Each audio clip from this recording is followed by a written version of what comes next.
Good morning. Magandang umaga po sa atin ngayon. Sa kapwa ko at sa mga kapatid ko sa pananampalataya sa oras ng linggong ito, mga kapatid ko. Siyempre, bilang isang Kristiyano, patuloy na ang pagiging Kristiyano natin ay ipinamumuhay natin. Opo. Hindi lamang ang Kristiyano Kristiyano ka lang pag linggo at nandun ka sa loob ng bahay sambahan o templo at ikaw ay nakapakikinig ng salita ng Diyos, nagpupuri ka. Pero after your worship to God, paglabas mo sa simbahan, iba na ang iyong lifestyle ng iyong buhay. Hindi ka na Kristiyano. Maraming ganon ng mga Kristiyano. So tayo, bilang isang Kristiyano, sabi ko nga, inuulit-ulit ko sa aking pagsisharing, ang Kristiyano po ang buhay Kristiyano, araw-araw na po yan. Buhat ng ating i-accept yung kahabagan ng Diyos at nung tayo ay pumasok sa kanyang kalooban, nung tayo ay magpabautismo, magsisi, at matanggap natin ang santong banal na Espiritu, hindi po ito yung every Sunday or another activities of your Christian life. Ganun po. Hindi po ganun. Opo. Ang buhay ng Kristiyano ay araw-araw po. Isa nabubuhay po natin yan. Kaya ako nga, ito po, patuloy na ako'y nagbabahagi sa inyo ng kalooban ng Diyos. Hindi po kalooban ko o kalooban ng Diyos. Katulad nung nung nakaraang araw, kahapon, ano ba yung isinering ko sa inyo? Nung madaling araw pa lang. Kasi yun nga, umalis yung aking may bahay. At siya sinama ng kanyang anak. Nagpunta sila sa Nubaisia. Kumbaga, nag-road trip lang po. Ako hindi po ako sinama. Hindi ako sumama dahil sinasama rin ako. Marami po akong trabaho. So, mabibitin po yung trabaho ko. Kailangan magawa ko yung dapat magawa. So, ang ibig ko po sabihin, yung isinering ko kahapon, yung tungkol dun sa kayamanan o Diyos. So, di ba? Tinatanong ng banal na kasulatan, kaya kung bakit hindi tayo nakapaglilingkod ng tapat sa Diyos dahil ang pinagbabalingan natin, ang pinagsisikapan natin sa ating buhay ay yung para sa ating sarili at sa ating pamilya. Opo. Hindi naman po bawal yan. Kinakailangan natin magtrabaho. Subalit, hanggang sa pagtatrabaho, ay ipinakikita natin, tayo yung nagiging witness. Tayo yung isang nagiging modelo dun sa ating trabaho, pagiging Christian natin. Opo. Nandun yung pag tayo kakain, isa na yan, yung mananalangin tayo. Opo. Kung meron tayong kaguluhan sa ating isipan, mananalangin tayo kung saan po pwede. Ang pananalangin namang, basta't maayos na lugar, pwede ka manalangin. For how many seconds and minutes, para ikaw masabi mo. Kasi ang pananalangin po, yan po ay pakikipag-usap mo sa Diyos. Ang pagbabasa mo naman ng Biblia, pag alam mo sa kalooban ng Diyos, kaya ka nagbabasa ng Biblia, nandito yung pinaka-guide natin para mamuhay tayo bilang isang Kristiyano. Ito po yung, pag nagbabasa tayo ng Bible, alalaman po natin yung kalooban ng Diyos na para i-apply natin sa ating sarili. At ang pananalangin ay para makipag-usap ka sa Diyos at sabihin mo yung iyong kahinaan o yung iyong mga pangangamba o hindi mo maunawaan. Nakikipag-usap, di ba? Nung nahihirapan ng ating Panginoong Kristo dito sa apat na gospel na to ng Biblia, di ba? Before na siya siya ay pumunta doon sa paghihirap, nanalangin muna siya. Humiling siya sa kanyang amang Diyos na kung maaari ay iwaglit sa kanya yung saro ng kahirapan. Subalit, anong sabi niya? Ang iyong kalooban ng siyang masunod o amang Diyos, hindi ang kalooban ko. Nakikiusap lang siya. Opo, nakikiusap siya. Sapagkat bilang isang tao, na nagkatawang tao, nadadaman niya yung suffering na mangyayari sa buhay niya. Minsan may ganyan po tayo na nadarama po natin yung nasasaktan po yung ating puso. Di po ba? Isa po yan yung pag namatayan ka. Ako, namatayan na po ako ng anak. Opo, napakasakit. Opo, nasaktan yung aking puso. Yung hindi pa siya patay pero nasasaktan na ako.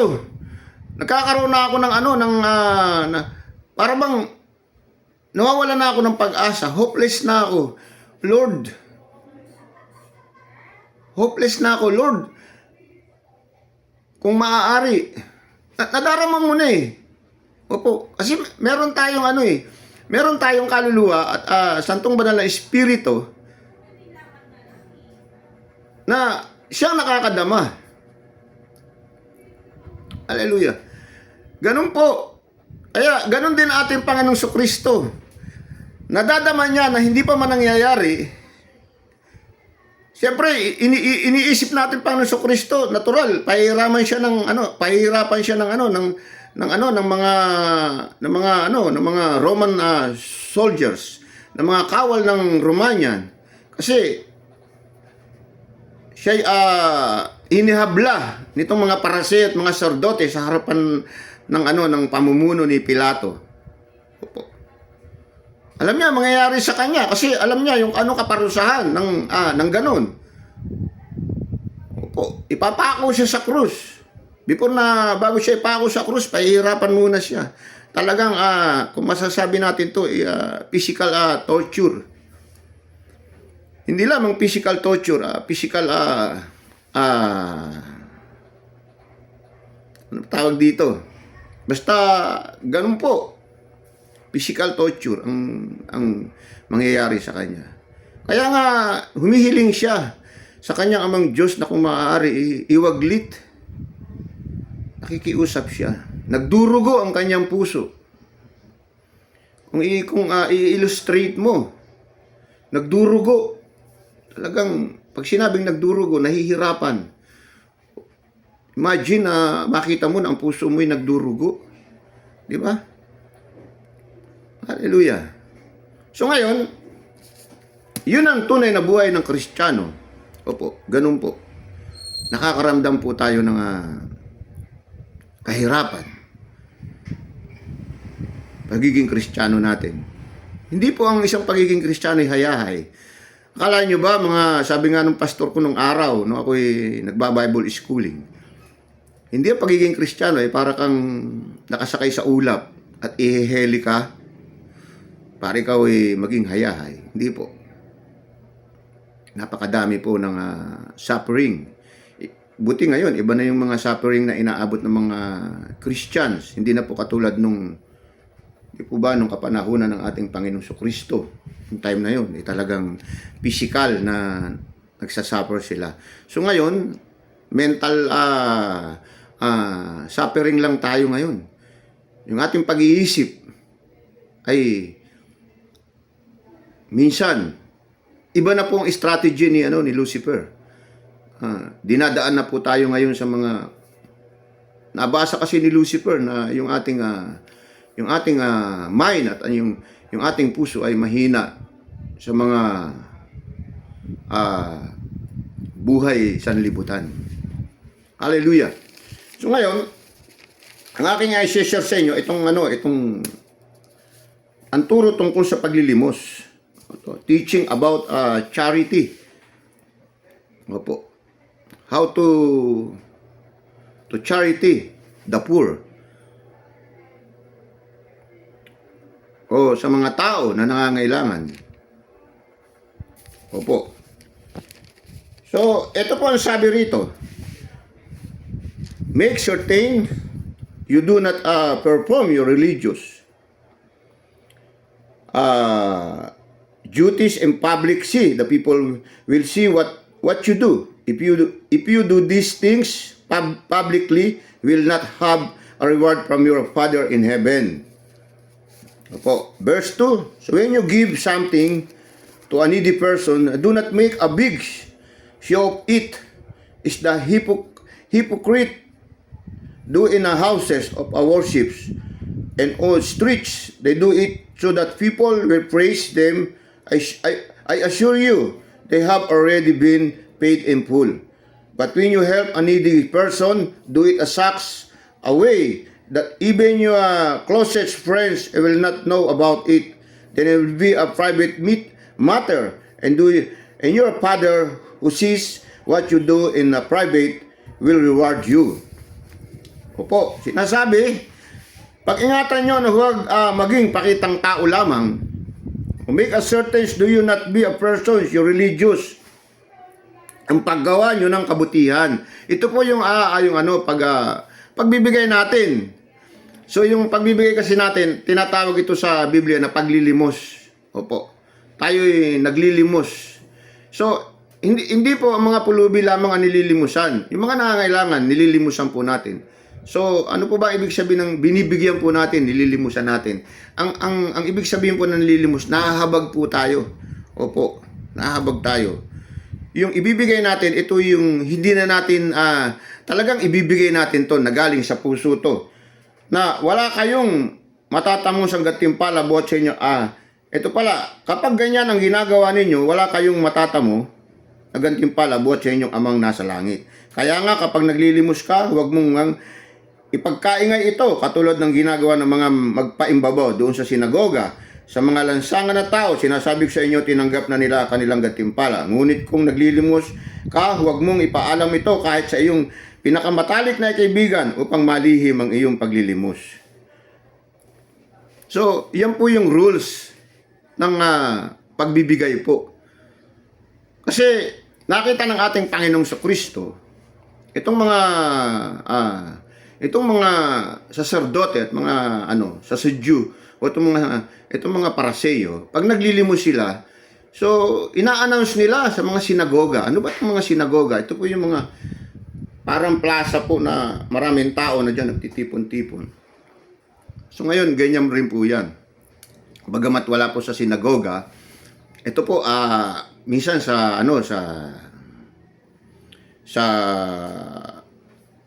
TV, ina-announce po na nagbigay sila ng ganun. Alam mo, madalas yan pagka nagkakaroon ng trahedya, bagyo, lindol, yan. So, ang sabi ng Panginoon, hindi ganyan ang rules na naglilimos. Sapagkat yung mga taong na naglilimos sa ganyan, totoo po yan. Naghahanap po yan ng glorify sa kanilang sarili. Para sila mag-glorify. So, iba-iba po yan. Meron naman yung mga politician kaya nagbibigay para sila maiboto. So may kapalit. May kapalit yung kanilang mga paglilimos. Subalit sinasabi ng banal na kasulatan, ang tamang paglilimos ay kinakailangan, kapag ikay nagbibigay, wag mo na itong ipag-rangalan pa o i-announce pa. O kahit sa iyong pinakamatalik na kaibigan, ay wag mong sabihin. Sabi nga sa ibang words dito, yung ginawa ng iyong kanang kamay ay kinakailangan huwag malaman ng kaliwang kamay. Ganun po yung rules. Kaya nga po, para po ang inyong paglilimos, magkaroon po ito ng reward sa Diyos. Opo.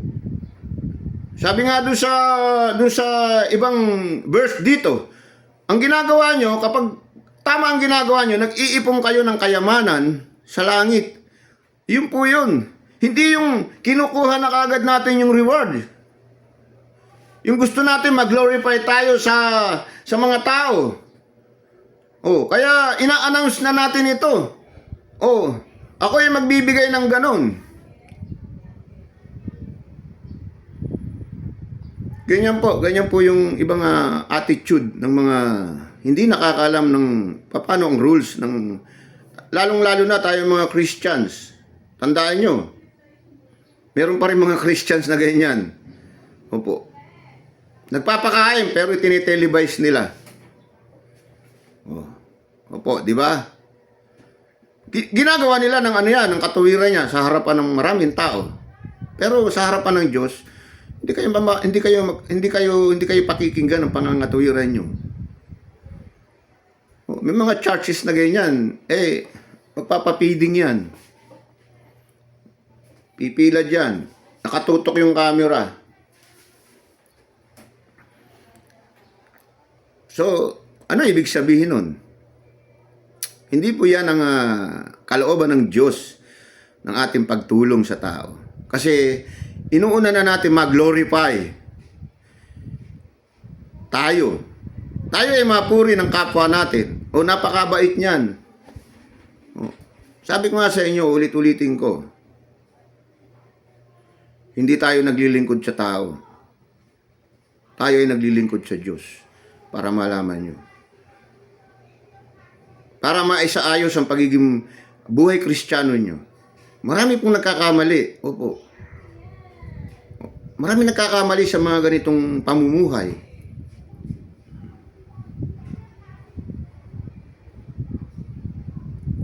Kahit na raw yung pinakamatalik na kaibigan, hindi mo dapat ikwento yung ginawa. Ang sabi sa last verses nitong Holy Bible, ang sabi doon at gagantihan kayo ng inyong amang nakakita ng kabutihang ginagawa mo ng lihim. Lihim po. Opo. Very clear. Very clear po na sinasabi doon, and your Father who sees what you do in private will reward you. Kakaroon kayo ng pabuya o gantimpala. Kasi marami ngayon Opo, usong-uso po yan pagka nakakaroon po ng iyan. Pag dumating yung bagyo, pupunta dyan yung mga tao, magpapapiding, yung mga, lalo na yung mga medyo maraming pera. Tutulong yan.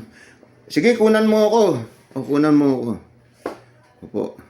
Tapos sa TV naman, nagpadala ako ng ganito Bagamat hindi siya personal na nagbigay doon, pero i-announce niya sa TV, nagpadala ako ng 100K o 200K.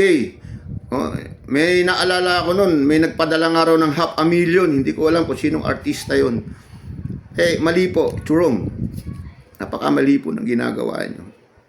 Imbis na magkaroon kayo ng point, ito tandaan nyo ang inyong paggawa ng kabutihan na according to the will of God, ito ay nagbibigay sa inyo ng point. Kung ito ay nalilihim, kakaroon kayo ng point. Nagdadagdag kayo ng point sa langit. Kasi alam nyo kung bakit po ito sinasabi, dahil dito kapag kayo ganitong laging ginagawa nyo, pag-aralan nyo mabuti, nagiging mataas kayo. Opo, nagpapayabang kayo sa inyong sarili. Ako nga dyan, lagi akong si Lucifer, bakit ba si Lucifer i-denounce siya ni God dito sa earth? Bakit? Sapagkat nagmataas siya. Iyan ang isa sa naging case ni Lucifer sa kanyang Diyos.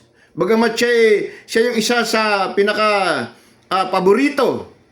Opo, paborito ng Diyos sa heaven. Nung naging naging mapagmataas siya, i-denounce siya ng Diyos dito sa earth. At nag-convert pa siya ng ibang mga kumbaga, nagkaroon na ng paghihimagsik. So, thousand of angel na nahikayat niya upang niloko niya. Nilinlang niya po. Opo, nilinlang niya. Kasi ang mga anghel po, po yan hindi po namamatay yan. Pero, meron sa kanilang kaparusahan na talagang madadama nila. Opo. Bagamat hindi sila namamatay. Ang mga anghel po katulad ng Diyos, hindi po yan namamatay. Kasi espiritu po yan eh.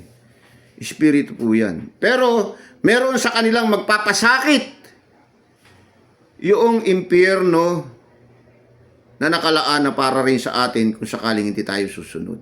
Yun po yun. Oh. Ang Diyos lang ang may lalang yan. Yung impyernong yan. Actually, alam mo ba, yung impyernong yan para lang sa mga anghel na nag-rebellion sa ating God. Para lang sa kanila yan. Kasi yan yung talagang makararamdam sila ng sakit. Kasi sila yung mga angel, hindi naman sila namamatay. Opo. Kahit na sila iparing squad mo, opo, hindi sila namamatay. Kahit na ikulong sila sa jail, hindi sila pwedeng ikulong kasi maglalagos sila. So, merong place na para sa kanila at mag-suffer sila ron. So, kaya tayong mga na-impluwensyahan ni Lucifer dito, according to the Holy Book, sabi nga doon sa 1 John, kung di ako nagkakamali, sapagkat ang sanlibutan ay pinamumunuan ni Satanas. So, for how many years na tayo ay na-impluwensyahan ni Satan ng ating pag-uugali, ang ating mga kahinaan, nakita niya, binigyan niya tayo ng lahat ng mga upang tayo ay humiwalay sa Diyos, na ang pagkakaalam natin na ito na yung mundo na tinitirahan natin, hindi po. May pangalawang mundo po na ipinapangako ang Diyos na para doon sa mga katulad natin na nagtitiis at may tamang panahon.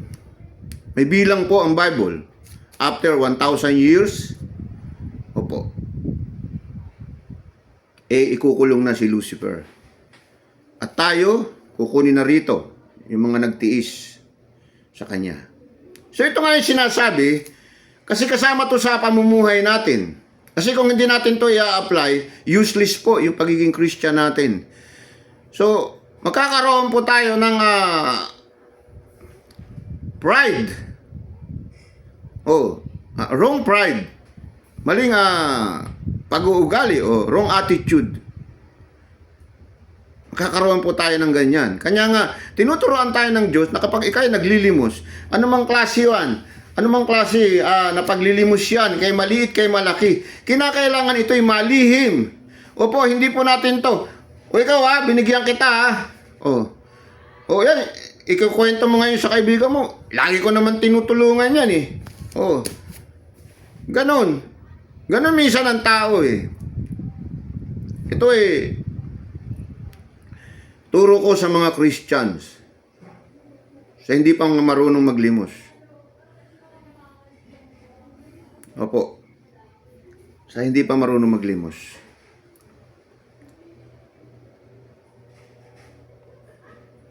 Ako po, nagbibigay din po ako. Pero, pag ako nagbibigay, hindi ako sumasabay sa karamihan ng tao. Opo. Palihim po na ako'y nagbibigay. Ito isang patotoo lang para matuto kayo ng pagbibigay. Hindi ako, o picturean mo nga ako. Para i-post ko sa Facebook. Magyayaya ako dyan kung ikaw celebrities. Magyayaya ka dyan ng mga cameraman para lang mai-announce sa anumang station ng TV yun, mai-announce yung 100,000, 500,000, yung i-donate para dun sa ganung pangangailangan ng iyong pagbibigyan.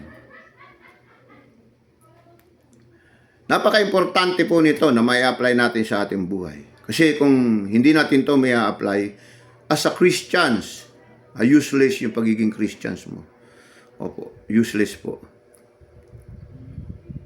Ito po yung tamang pag-uugali na tinuturo. Kaya nga dito, marami ritong mga itinuturong pag-uugali. Opo. Yun nga yung kahapon, pag-uugali rin po yun ng kayamanan o Diyos. Marami pa akong isi-sharing sa inyo kung ang tungkol naman sa dito, pagpaparaya, panunumpa. Ayan, ito mga pag-uugali ito. Diborsyo. Yan. Tungkol naman sa pananalangin. Yan. Ito'y tinuro ng ating Panginoon Kristo nang narito pa siya sa lupa. Mismo, personal na ito'y diniscuss niya sa maraming tao. Para gano'n maging ugali ng mga tao. Kasi ito yung gusto ng Amang Diyos. Opo. Kasi ang Diyos banal. Ang Diyos hindi po siya hindi po siya iisipin natin na nagmamayabang po siya dahil hindi po ganoon ang ugali ng Diyos. Opo. Hindi po ganoon. Siya ay makatuwiran. Ang pangangatuwiran niya ay tama. Opo. Maging ang kanyang anak na Diyos ay maging ang kanyang anak na Panginoong Kristo. Ganon din po ang pag-uugali, ang attitude.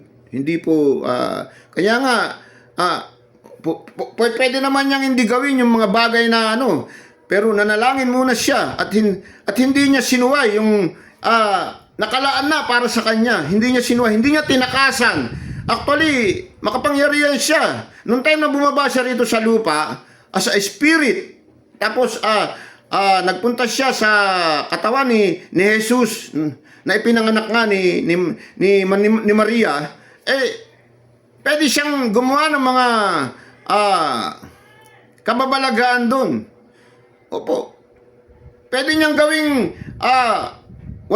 pwede niyang gawing mga bato yung mga Hudyo ron.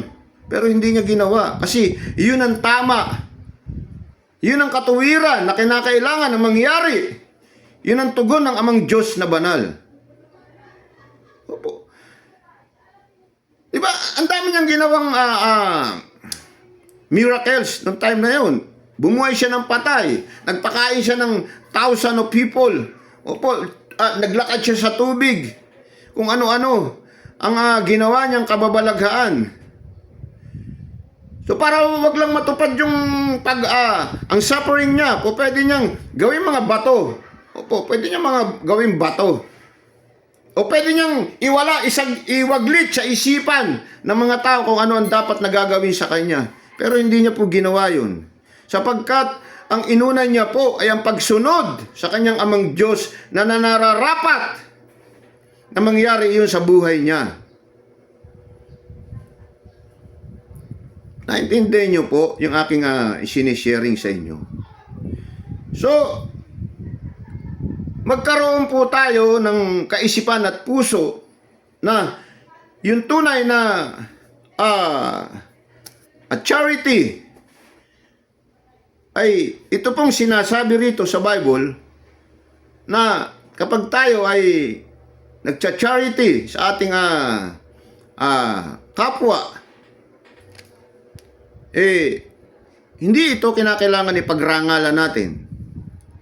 Kinakailangan ito'y lihim nga. Walang nakakaalam ito. Tayo at yung binigyan natin. Kaya pagrangalan nung binigyan natin, ipamalita, wala na tayo. Basta tayo na nagbigay, ginawa natin yung kalooban ng Diyos sa buhay natin. As a Christians, yan po yung tinuturo ng ating ng Diyos natin para tayo maging tunay na Kristiyano. Ito pong mga nandito sa Biblia, pagtuturo to sa bilang isang lifestyle natin dito habang tayo nabubuhay sa mundo. Kung paano natin i-way itatama yung ating lifestyle. Ito po, sabi nga rito, kaya nga, kapag naglilimos ka, huwag mong ipagkamaingay ito. Ibig sabihin na ipagkamaingay, huwag mong ipagsabi.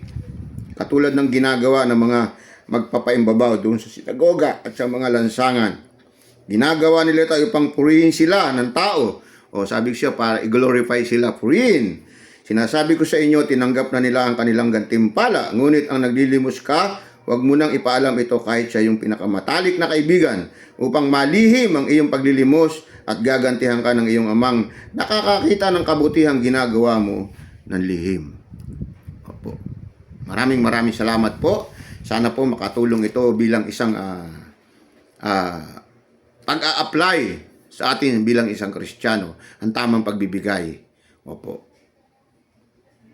Itinuturo to sa atin ng banal na kasulatan kung paano natin